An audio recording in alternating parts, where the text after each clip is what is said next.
गायत्री जो आप जानते हैं, ये जो मंत्र है ये ब्रह्मा जी ने रचा और इसको विश्वामित्र जी जिन्होंने बहुत तपस्या की, इतनी तपस्या की कि क्षत्रिय शरीर होते हुए भी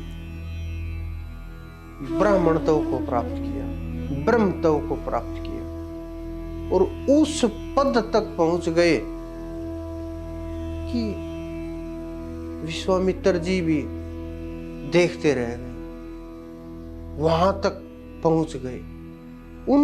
उन्हें ये मंत्र प्राप्त हुआ।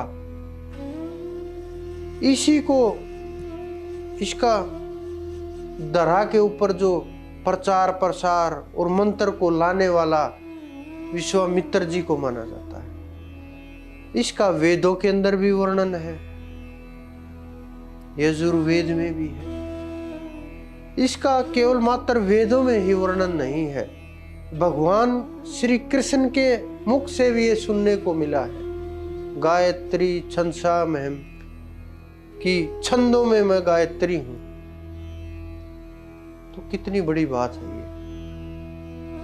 और आप, हमारा परिवार आर्य समाज से जुड़ा रहा है, आर्य लोग भी इसको मानते हैं, जो बिना आर्य हैं वो भी इसको मानते हैं। सब लोग यज्ञ में भी इसको अहमियत दी जाती है। कोई भी पुण्य कार्य हो इसका उच्चारण किया जाता है। ये मानव के जीवन में संजीवनी बूटी की तरह से प्रयोग होता है और वैसे ही ये कार्य करता है। ये एनर्जी का स्रोत है।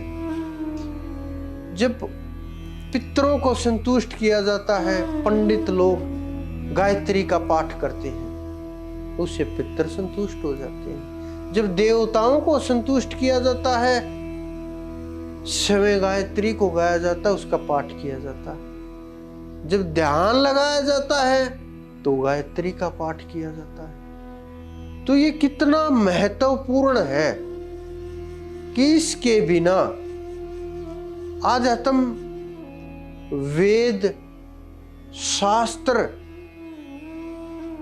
यज्ञ और मानव का जो जीवन है वो अधूरा रहता है। इसके द्वारा ध्यान भी किया जाता है।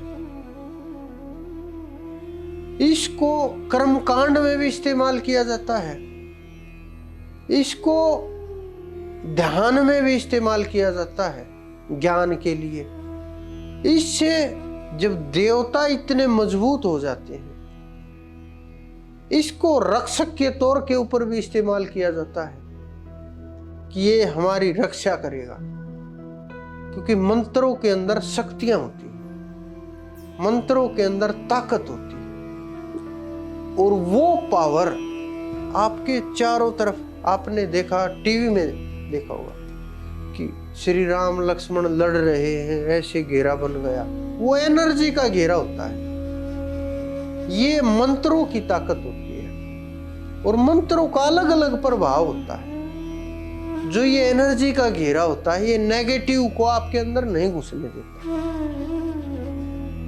और जब ये गायत्री का इतना मजबूत चक्कर होगा एनर्जी का, कोई भी नेगेटिव एनर्जी आपके आसपास भी नहीं भटकेगी, बुरी आत्माएं नजदीक नहीं आएंगी। इसका लाभ इतना है, हद से ज्यादा, हर जगह इसका इस्तेमाल किया जाता है।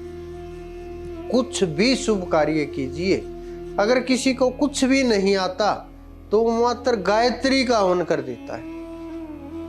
आर्य समाजी गायत्री का हवन करते हैं। तो इसका लाभ इतना है, इसका वर्णन इतना है, वेदों से लेकर के आपके जीवन तक हर चीज को ये प्रभावित करता है। इसकी अक्षमता इतनी है, बहुत ज्यादा।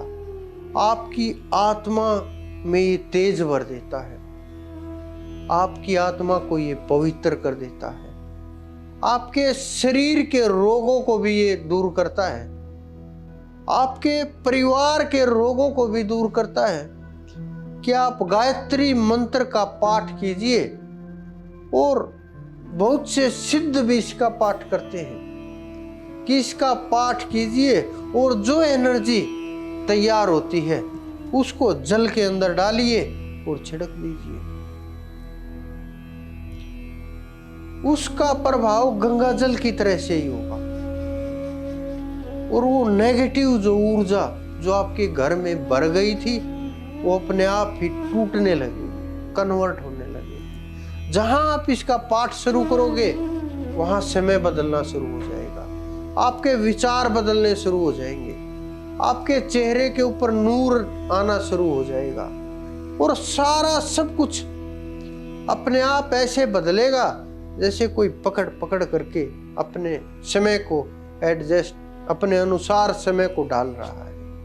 इतना प्रभाव होता है इस गायत्री का। तो ये जो मंत्र है, मैं क्या कहूं कि आप रटो ना रटो, ये तो आपके लाभ इसको पता है, इसको तो कोई नकार ही नहीं सकता। इसके ऊपर तो रिसर्च भी हो चुकी है, सब देवों ने इसकी गवाही दी है। तो फिर क्या रह गया? कम से कम जो किसी के पास, अगर सिद्धों ने किसी के ऊपर कृपा करके उन्हें रास्ता नहीं दिखाया, वो किसी नाम को नहीं जानते, परमात्मा के किसी मार्ग को नहीं जानते, तो वो लोग सबसे महत्वपूर्ण है कि कम से कम गायत्री को, गायत्री मंत्र का वो प्रयोग कर सकते हैं, ध्यान के लिए भी, ऊर्जा के लिए भी, शांति के लिए भी, और आध्यात्म के लिए।